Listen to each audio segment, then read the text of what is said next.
All right, here we are at 523 Garfield Street in Oceanside.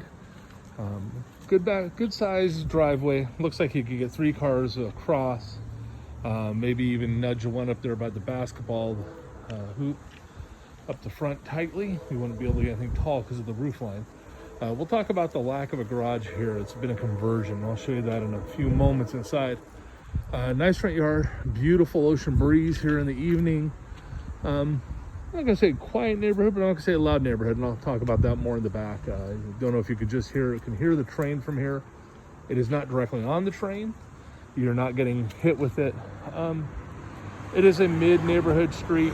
It's not overly busy. Nice white fence. They've used their front yard as a garden here in the past. It is landscaped decently. You could do a lot of things out here. You do have the picket fence.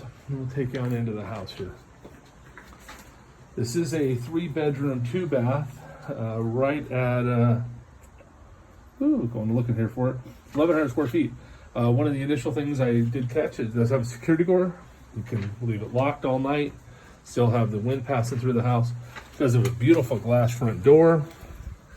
You enter the home directly into the living room. The windows, most of them, have been redone with newer vinyl windows. Not all of them. This one is still an older metal, but it is dual painted.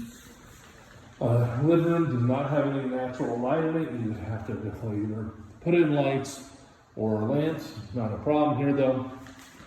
But you do end up with a nice outside view. Good lighting.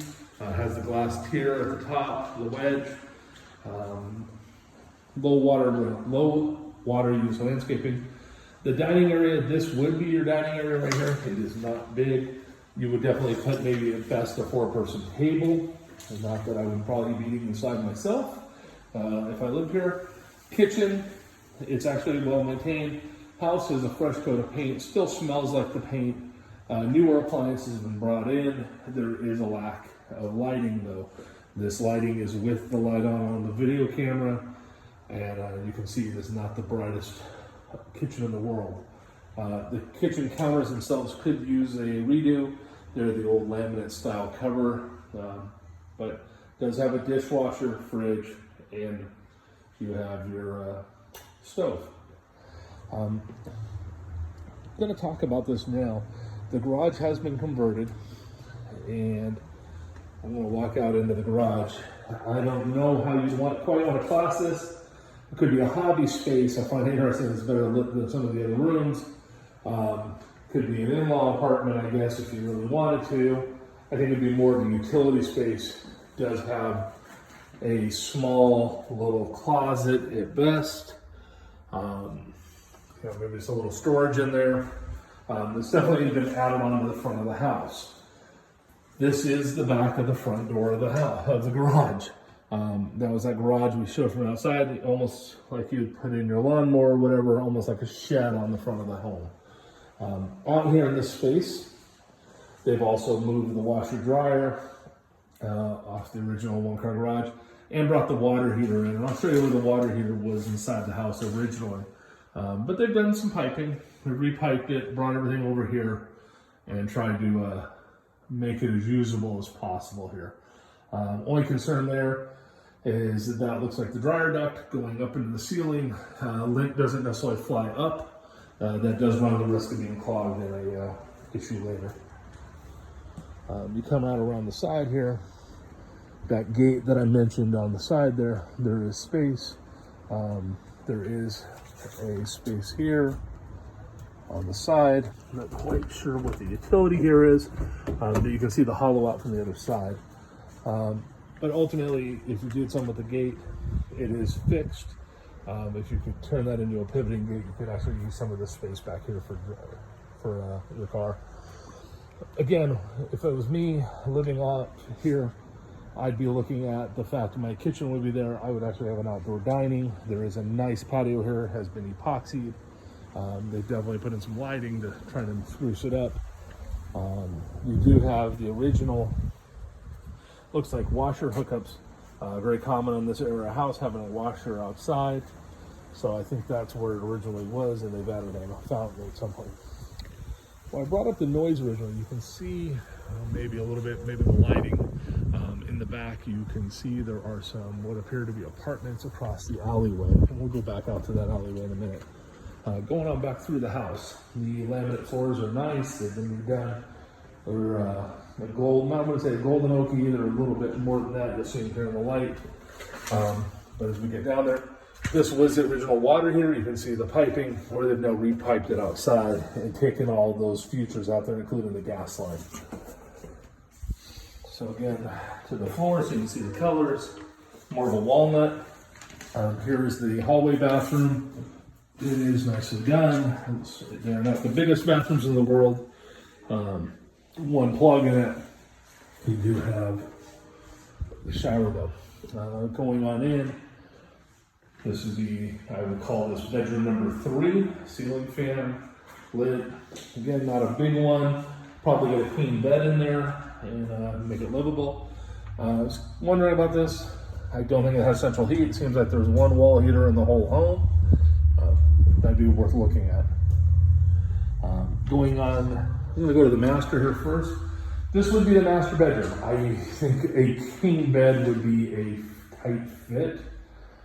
Most likely this would be the master because it does have the bathroom off of it. To give you a respect of how wide this is, I'll go on that. The master bath is nice, does have the nice high glass doors, beautiful skylight / pop-up so you can open it up and let it vent out. They've left it open here tonight, floating there. I wanted to point out this walkway. You guys know me. My shoulders are wide enough that it is shoulder to shoulder against it. As a respect, you can see my shoulders on both walls. Does have a pocket door for the privacy too. So this is what I'm calling the master just because it has the built-in bathroom. Coming on over here to bedroom number 3 is I'm going to call it. Or 2, sorry, because I started with 3 is the one down the hallway. Mirrored door. This is the only room in the house with carpet. Interesting that this is the room that has the slider to the outside. Going out to the rest of the backyard. The backyard does wrap around the house. It seems like the neighbor next door does have a little outdoor patio they use themselves. Decent size. They put a fire pit out here in the grass. Has an outdoor shower for when you get back from the beach. And then, as you can maybe be able to see them a little more now, seems like there's either apartments or bigger houses across the way. That is an alleyway behind the house, as well as your trash area that would be here by your back gate. So again, this is that wraparound area going back to what I was saying was it be an area by the dining. Does have rain gutters, well maintained the outside. Appears to have been freshly painted. Paint's a blue-gray. The eaves have been redone. It looks good. I can't see the roof at this time of night, but they've done a lot of nice little tricks like taking the water here and pushing it away from the house. So they were thinking of it, not having it pool along the side. So overall, some well done things. There's, like I said, the sliders, double pane. I think the biggest issues for me would be the size of getting into that bathroom. I'm wondering if this started off maybe as a one bathroom in the past, and they just tied an extra bathroom off of this and brought out the wall. I'm not quite sure. I'd have to go back and look at county records, see how it was done. But again, overall, nice house. It is I wouldn't say stellar with the lack of a garage. That is always an issue. I know you're not looking at resale, so that won't impact you in the future. But I know you might want to use a garage in the future, so you would have to go back again and look at, do you open this up somehow? Also, with the way this laundry room is with that door there, you're maybe 8 to 10 feet. You might have a little bit of a distance issue on how do you even take out that wall. Could you get a car in the garage? So just something to keep in mind for this space. Okay.